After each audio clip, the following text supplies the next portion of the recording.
Ito guys, paya. Gawin ko ito, lulutuin ko na ito. Kasi mag-umpisa ng Ramadan namin. Paya ito, paa ng kambing. Lulutuin ko. Gawin ko yan ng paya. So, yan. Kung mga kamami, sinusunog yung paya kasi may mga buhok-buhok. Ang bango yan pag niluto kasi sinsugba ko muna para yung buhok kasi ayaw ko yung may mga buhok-buhok pag niluto. Yan siya. Yan guys, sarap to paya guys. Hindi kayo kain tayo ng paya.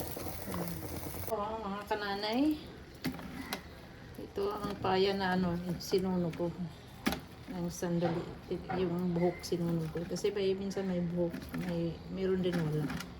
Yeah, mas masarap talaga pag i-iruan siya. Pero ko susunugin mo, mabang. Ito, manok.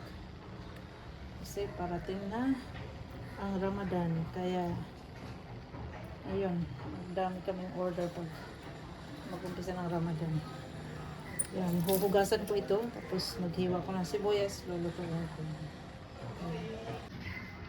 Yan, maghiwa ko ng sibuyas para sa paya soup.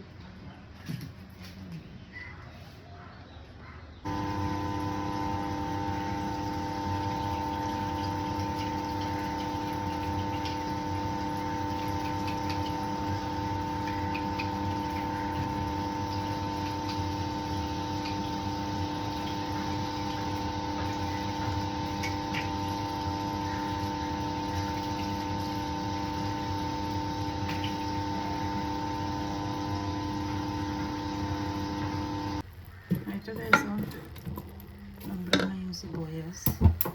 Nilagay ko yung paya. Ito ginger garlic paste.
Ayan na guys, nakulit ko na yung mga at least 1 hour sa tissue cover. Kasi paya ito.